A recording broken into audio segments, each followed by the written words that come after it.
네. 이름이 되게 친숙합니다. 알프레드 테니슨이고요. 네. 참나무.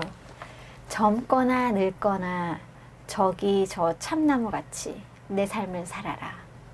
봄에는 싱싱한 황금빛으로 빛나며 여름에는 무성하고 그리고 나서 가을이 오면 다시 더욱더 맑은 황금빛이 되고 마침내 잎사귀 모두 떨어지면 보라 줄기와 가지로 나목되어선 저 벌거벗은 힘을. 예, 이 참나무의 서사를 참나무의 일생을 인간에 이제 비유해가지고 이제 쓴 시고, 압도적인 표현은 마지막 년에 있죠. 나목되어서 겨울에 네. 저 벌거벗은 힘을 이제 한번 생각해보라. 네. 한 것 같고, 근데 우리가 이렇게 자연처럼 살기가 힘들잖아요, 사실은. 네. 이게 봄, 여름, 가을, 겨울 철 모르고 막 살잖아요, 막. 봄이 왔는지, 뭐, 여름 너무 바쁘다 보면 막. 네. 근데 이렇게 자연에서 일어나는 것은 어떤 법칙성보다 어떤 자연스러움이잖아요, 이게. 일어나는 네. 게. 봄이 지나고, 여름이 지나고. 거기에 따라 사람이 또 이제 이게 심상이 막 변하잖아요. 마음의 네. 색깔들이 이렇게 네. 변하고. 근데 우리가 암만 느끼지 않는다 그러면 느끼잖아요. 이제 여름이 되면 여름이 됐고, 겨울 까마득하게 잊어버리고, 막 덥다고 막 노래를 하다가 가을이 딱 오면 가을이 왔네 벌써 어떡하지 막 이제 막 센치한 척 하다가 그러다 갑자기 겨울이 확 들어와 오잖아요. 네. 겨울이 오면서부터 엄청 긴 시간을 체험하죠. 이제 우리 도시에서나 농촌에서나 긴 시간이잖아요. 이거 막 계속. 네. 추우니까 나가지도 네, 못하고 네, 막 요즘은 이제 코로나 때문에 더 나가지도 못하고 막 이런 것들을 통해 가지고 그렇게 이제 계절의 변화를 감지하면서 우리가 살고 있기는 한데, 인간과 사니까 또 이제 이게 문제가 생기죠. 인간과 혼자 이제 나 혼자 산다, 자연인처럼 나 혼자 살면 1대1로 이제 자연과의 관계만 신경도 안 쓸 필요 없는데 그렇게만 지내면 되거든요. 그냥 장작 패고 끼니 먹고 뭐 이렇게 하면 되는데, 이 인간은 관계로 이렇게 살아가다 보니까, 인간의 관계로 살아가다 보니까 거기서 이제 힘듦과 뭐 갈등과 이런 것들이 발생하게 되는 거죠. 이것을 어떻게 잘 대처하면서 사람들 관계를 가지면서 긍정적인 면으로 이제 긍정면으로 가서 이렇게 잘 관계로 가서 생활하는 게 이제 목표인데 그게 쉽지는 않잖아요. 이제 어쨌거나. 네. 그러다 보면 뭐 아는 사람조차도 너무 가까운 사람들한테 이제 그러다 보면 상처를 남기게 되고, 그렇지 않은 사람들에게는 또 어떻게 될지 모르고, 이런 게 참 힘든 것 같아요. 그러니까 그럼에도 불구하고 우리가 자연을 보고 있노라면, 시도 모든 것들을 자연의 비유로 가잖아요. 제가 말씀드렸듯이 죽음이라는 것도 굉장히 무겁고 힘들고 어떤 실존적인 어떤 그런 의미일지 몰라도, 우리가 그런 죽음들을 우리가 노을이 지는 모습을 보고 거기다 이입을 시키면서 저렇게 아름다운 죽음도 있구나. 그 다음날 뜨지 못하더라도 정말 하늘을 정말 빨갛게 이렇게 한번 해짓고 이렇게 그 삶을 마감하는 것도 괜찮다. 그런 생각도 하잖아요. 꽃이 지는 거 보더라도, 꽃이 막 이제 좀 있으면 이제 3, 4월 되면 또 벚꽃 막 진짜 바람에 날리는 거 보면서 저렇게 날리더라도 한때는 쫙 피었다가 떨어지는 순간이잖아요. 그러니까 어디 밟힐지 모르더라도 매년 이렇게 피면서 그 꽃들은 뭐 어떤 생각을 하겠죠. 하는지 안 하는지 모르겠지만. 네. 예.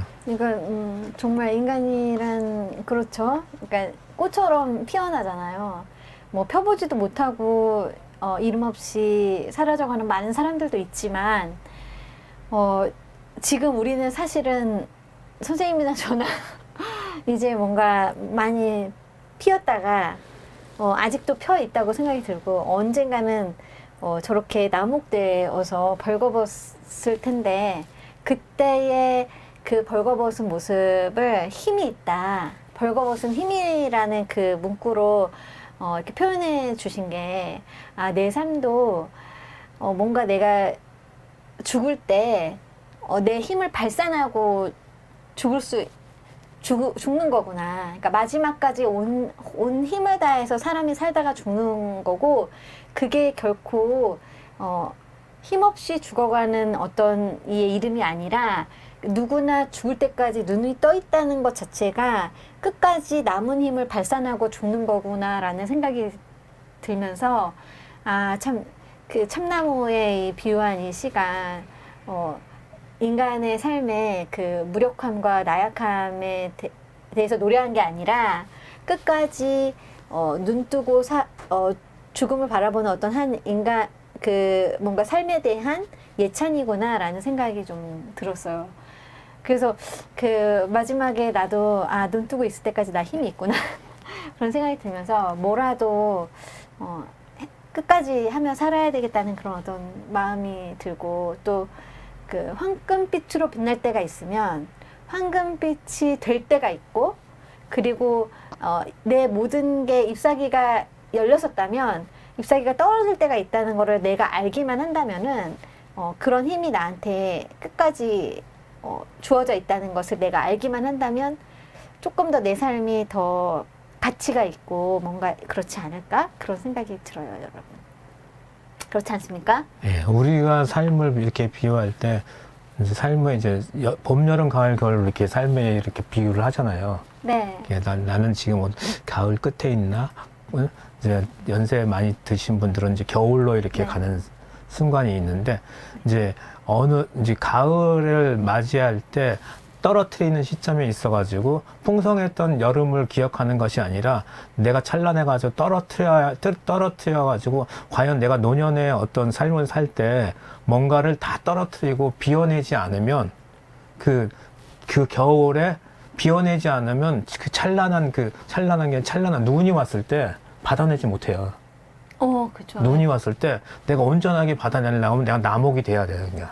그 눈이 내 몸에 그게 나를 감싸고 그 눈의 아름다움이 극명하게 나타난 것은 내가 나목이 되었던 나의 마음 가운데 눈이 쌓였을 때 진정한 그 눈이 아름답고 순수하고 순결하고 이런 느낌을 갖는 그런 노년을 만들기 위해서 그런 삶에 있어가지고 봄, 여름, 가을, 겨울을 잘 이제 인식하고 사유하는 그런 과정을 우리가 통해가지고 아마 삶도 어떤 분은 이제 가을일 수도 있고 어떤 분은 시작한 봄일 수도 있고 막 그런 삶을 살고 있잖아요. 근데 지금 현대는 이제 뭐 100세 어쩌고 어느 양이 어떤 숫자가 늘어났기 때문에 그런 것들이 완전히 사라졌던 느낌이 들어요. 그러니까 이제 그 김영석 그 철학가 그분은 이제 60이 이제 65세가 시작이다 이렇게 보는 사람이 있어요. 이제 그분은 100세를 넘게 살았기 때문에 그때 아무것도 안 하면 아무것도 안 된다는 느낌을 갖는 거예요. 그러니까 아무것도 안 하고 잊혀져야 했다가는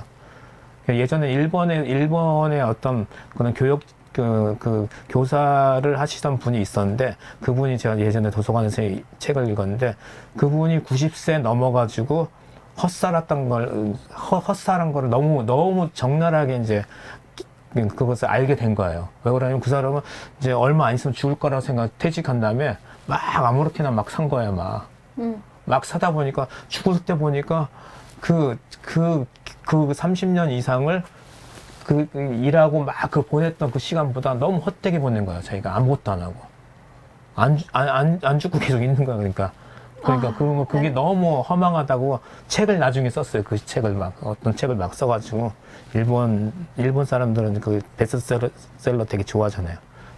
그거 남기고 죽었는데.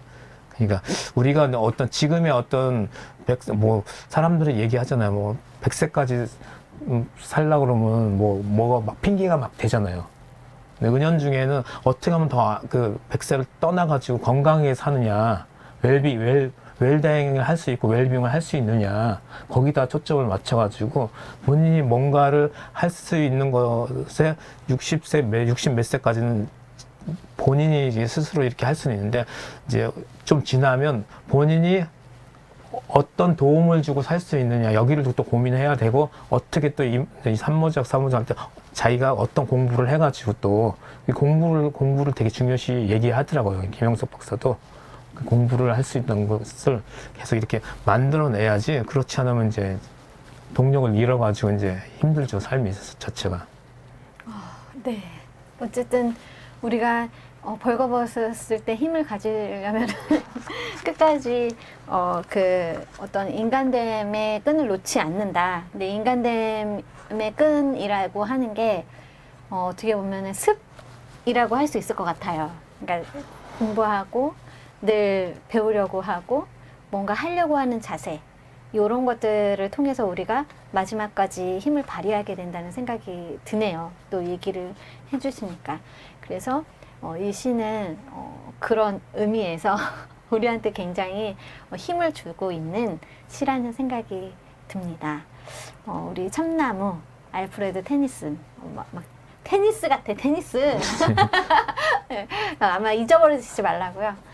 알프레드 테니슨의 참나무 젊거나 늙거나 우리 같이 선생님이 읽어주시고 오늘 우리 시 방송을 마치도록 하겠습니다. 참나무 알프레드 테니슨 젊거나 늙거나 저기 저 참나무 같이 내 삶을 살아라. 봄에는 싱싱한 황금빛으로 빛나며 여름에는 무성하고 그리고 나서 가을이 오면 다시 더욱더 맑은 황금빛이 되고 마침내 잎사귀 모두 떨어지면 보라 줄기와 가지로 나목되어선 저 벌거벗은 힘을. 네. 오늘 시 다 너무 좋아요. 오늘 시 다 너무 좋고요. 여러분 오늘 같이 함께 시를 4편을 봤어요.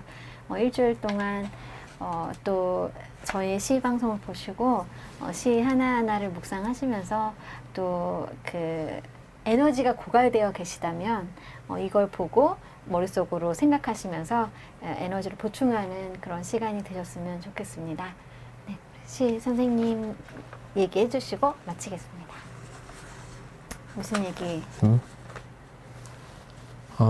시는 이제 읽는 것도 중요하지만 쓰는 게 중요하다? 읽는 것도 중요하지만 읽는 것은 자기 걸 읽는 게 제일 좋아요. 자기 거 뭔가를 남겨놓고 그 어떤 기록이라 할 수도 있고 뭐 그게 짧은 문구라고 할 수 있고 그런 것을 이렇게 자기 것을 읽을 때가 굉장히 이제 자존감도 올라가고 그러기 위해서는 이제 읽는 것도 남의 거를 막 읽고 뭐 감동받고 막 이런 것도 좋지만 그것보다도 그 목수가 나무를 그렇게 보고 있고 그 나무를 보고 있고 여기저기 살피는 것보다 끌과 망치를 갖고 이렇게 만들어 나갈 때 잘 못 만들어도 굉장히 성취욕이 크거든요. 시도 마찬가지예요. 자기가 쓰니 못 쓰더라도 한 줄, 두 줄 이렇게 쓰다 보면 그 시가 나한테 나중에 위로가 돼요. 얼마나 위로가 된지 몰라요. 다른 사람보다. 네. 다른 사람의 시보다도 내가 쓴 시를 내가 읽을 때 나에게 큰 위로와 또 용기를 준다고 말씀하시니 여러분 힘들고 좌절이 될 때 혹은 또 뭔가 기록을 남기고 싶으실 때 뭔가 아름다운 것을 보셨을 때 그것을 언어를 글로 만들어서 글씨로 쓰시고 나중에 다시 보는 시간을 가지시라 이 말씀을 우리 선생님이 해주셨습니다. 늘 마지막 선생님의 말은 시를 쓰라는 거죠. 여러분 시를 저희가 한번 읽었으면 시를 한번 써보셔도 좋을 것 같습니다. 다음 주 12시 30분 잊지 마시고요. 같이 함께 또 나누면서 하면 또 더 좋을 것 같아요. 이렇게 진홍수님, 가리오님 함께 해주셔서 너무 감사드리고요. 네, 저도 아이유 노래는 한번 들어보도록 하겠습니다. 네, 다음 주에 뵙겠습니다. 여러분 오늘도 감사합니다. 감사합니다.